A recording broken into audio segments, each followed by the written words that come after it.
Jangan lupa untuk subscribe YouTube channel Rizal Rashid dan klik notification bell.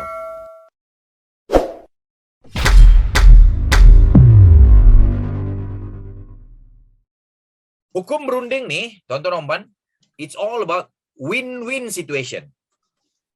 Dia bukan win-lose situation. Kadang-kadang kita bagi tahu dia kan, tuan dah default ni, tuan boleh buat pembayaran sekian-sekian. So, kalau itu adalah win-lose situation, tuan-tuan dan puan, mungkin kita akan deal dengan dia sekali saja. Alright, so next month, next 2 months, dia dah malas dah nak layan kita. Tapi kalau ianya adalah deal yang win-win situation, tuan-tuan dan puan, kita akan dapat deal dengan dia, kita akan dapat membina relationship dengan dia lebih panjang lah. So bear in mind tuan-tuan dan puan, negotiation is not about win-lose situation. It's all about win-win situation.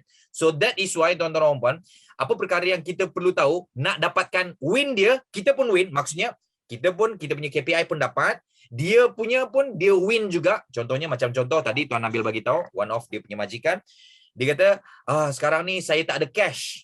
So expectation dia adalah, dia punya needs dia adalah cash contohnya. So salah satu cara macam mana kita nak mewujudkan win-win situation ini tuan-tuan dan puan, kita boleh bantu dia in terms of mungkin apakah agensi-agensi yang kita boleh cadangkan untuk dia dapatkan cash tu contohnya. So anda boleh bagi tahulah, and I do believe tuan-tuan dan puan sedia maklum ada banyak kita punya agensi-agensi di bawah Kementerian Pembangunan Usahawan kan, macam contoh AIM ke, ataupun Tekun Nasional sendiri ke, MARA ke, ataupun apa-apa saja tuan-tuan dan puan. Again, kita bukan sahaja memberi informasi tapi kita educate dia. Oh, thank you so much tuan. Sebenarnya tuan, saya call tuan bukan kita nak bantu tuan. Macam mana nak bantu untuk dapatkan cash tu lah Sebabnya satu, tuan nak dapatkan projek daripada Giat Mara kan. So, untuk makluman tuan, kita punya agensi kerajaan ini juga banyak menawarkan pembiayaan ataupun pinjaman lah kepada usahawan-usahawan ataupun bisnes-bisnes macam tuan. So, antaranya Tekun Nasional ataupun MARA. Tuan pernah dengar pembiayaan daripada MARA? So tuan-tuan dan puan, kita boleh educate kita punya majikan kita dengan memberitahu kepada mereka tentang kewujudan agensi-agensi ini. So point saya tuan-tuan dan puan, bila kita tahu apakah majikan kita perlukan, apakah yang dia expect dan kita penuhi keperluan dia, insya-Allah lebih mudah untuk kita mempengaruhi dia. So dia punya keyword dia macam ni tuan-tuan dan puan. Negotiation is all about win-win situation. Right? Win-win situation. So, kalau lah macam contoh kan, kalau kita faham rules ni ataupun law ini tuan-tuan dan puan, insya-Allah law ataupun rules ini anda boleh aplikasikan sekiranya anda beli barang ataupun anda beli sesuatu lah So, macam contoh, kalau saya nak negotiate dengan Puan Shima, saya kena tahu dulu apa yang dia perlukan.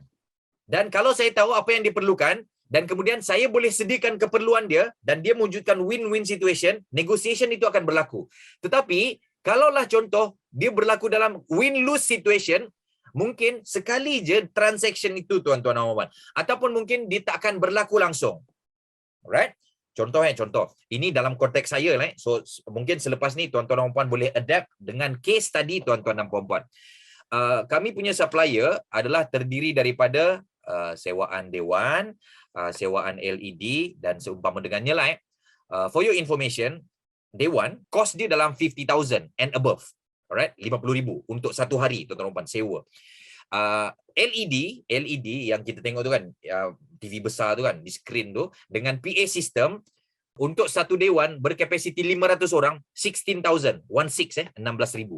So kalau kita faham rules dalam negotiation is all about win-win situation, insya-Allah kita boleh turunkan harga ataupun kita boleh dapat deal yang bagus. So again tuan-tuan dan puan, ilmu ini bukan sahaja kita boleh aplikasikan dengan kita punya majikan, tapi kita juga boleh aplikasikan dalam kehidupan kita seharian tuan-tuan dan puan.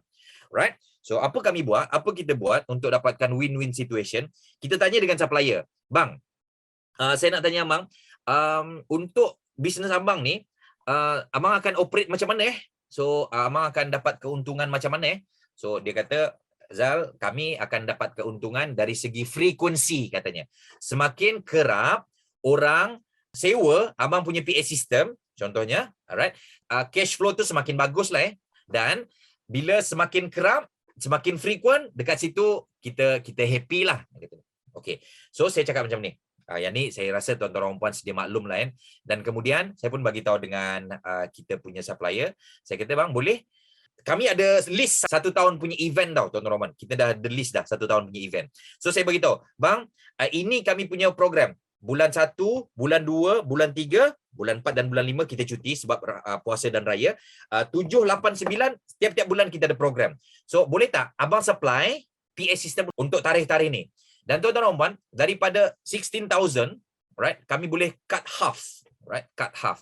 Dan the best part tuan-tuan dan puan, deal yang kami pernah dapat yang paling bagus lah, antara yang paling bagus lah, abang tu kata, okay Rizal, kita dah macam family lah kan. So again tuan-tuan dan puan, rules dia adalah kita bukan against them. Kita berada bersama-sama diorang. Nak negotiate ni tuan-tuan dan puan, kita tak boleh letakkan dia sebagai macam kita punya sparring partner lah. Kita perlu jadikan mereka berada bersama-sama dengan kita. Kita mesti berada sebagai advisor mereka lah, sahabat mereka lah. So deal yang kami dapat, so dia kata, okay Rizal, macam ni lah Azal. Kita punya payment 3 kali. Contohnya bulan 1, bulan 2, bulan 3. Bulan 1, bulan 2 half price. Bulan 3 full price. Macam. So saya kata, wah, I'm very happy. Saya kata. So point saya tuan-tuan dan puan, kalau kita tahu apakah majikan kita nak, apakah expectation majikan kita, dan kita boleh penuhi apa yang dia nak, insya-Allah boleh berlakunya negotiation insya-Allah. So again, rules yang perlu kita ingat dalam negotiation ni, it's all about win-win situation tuan-tuan dan puan. Alright? Dapat sesuatu, berapa ramai yang belajar sesuatu so far? Kalau belajar sesuatu boleh buat 2 thumbs up macam ni tuan-tuan dan puan. Alright, good job.